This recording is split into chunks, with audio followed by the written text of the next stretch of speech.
तो आज हम इलेक्ट्रो होम्योपैथी की एक बहुत ही खास रेमेडी S4 को समझने की कोशिश करेंगे।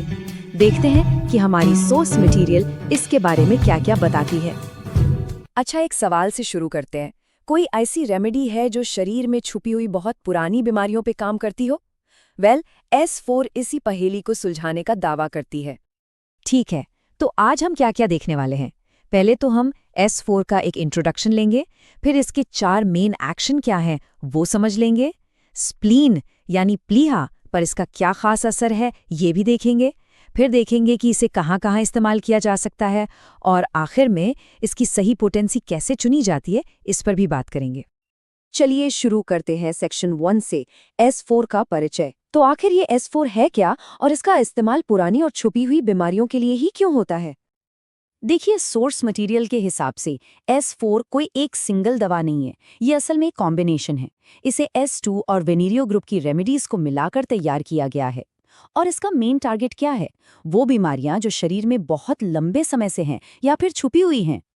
तो अब ये तो पता चल गया कि S4 है क्या, लेकिन अगला सवाल ये है कि ये काम कैसे करती है। चलिए इसके 4 जो मेन एक्शंस हैं उनको समझते हैं। तो S4 ना एक तरह से 4 लेवल पर काम करती है।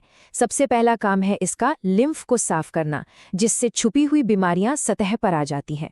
दूसरा, ये हमारी नसों यानी वीनस सिस्टम पर काम करती है, सूजन और दर्द में आराम देती है।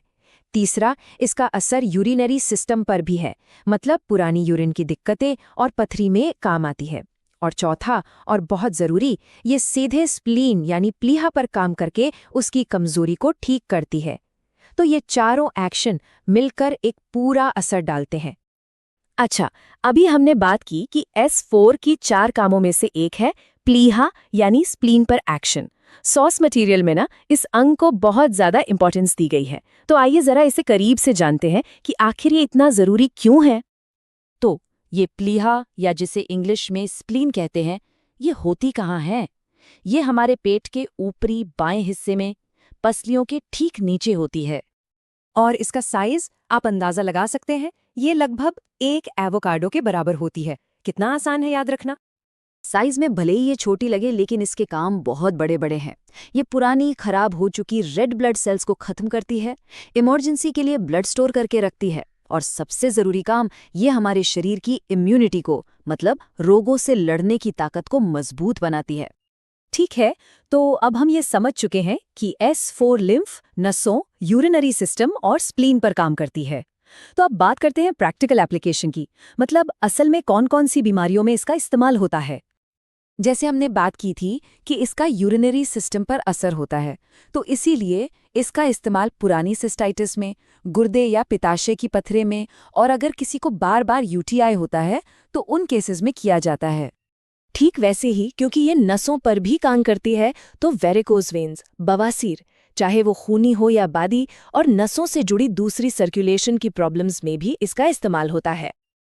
और आखिर में इसका जो लिम्फ और स्प्लीन पर असर है, उसकी वजह से इसे लिम्फ नोड्स की सूजन में, या जब स्प्लीन या लिवर का साइज बढ़ जाता है उन केसेस में, और यहाँ तक कि भूख ना लगने की समस्या में भी दिया जाता है। अब आते हैं इस पूरी कहानी के सबसे ज़रूरी हिस्से पर, कि सही पोटेंसी कैसे चुने, मतलब दवा की कितनी पावर इस्तेमाल करनी है। इसका रूल बहुत सिंपल है, बहुत सीधा सा। जितनी पुरानी और गहरी बीमारी है उतनी हाई पोटेंसी यूज होगी, जैसे D30, D200। और अगर बीमारी नहीं है या एकदम से तेज हुई है तो उसके लिए लो पोटेंसी, जैसे D1 या D6 का इस्तेमाल किया जाएगा। यहाँ D का मतलब है डाइल्यूशन, यानी दवा कितनी पतली की गई है। तो ये सब समझने के बाद एक बड़ा सवाल मन में आता है, आखिर एक ही रेमेडी शरीर के इतने अलग अलग सिस्टम्स पर, लिम्फ से लेकर यूरिन तक, एक साथ कैसे काम कर सकती है? शायद इसका जवाब इस सोच में है कि हमारा शरीर अलग अलग पुर्जों का कलेक्शन नहीं है, बल्कि एक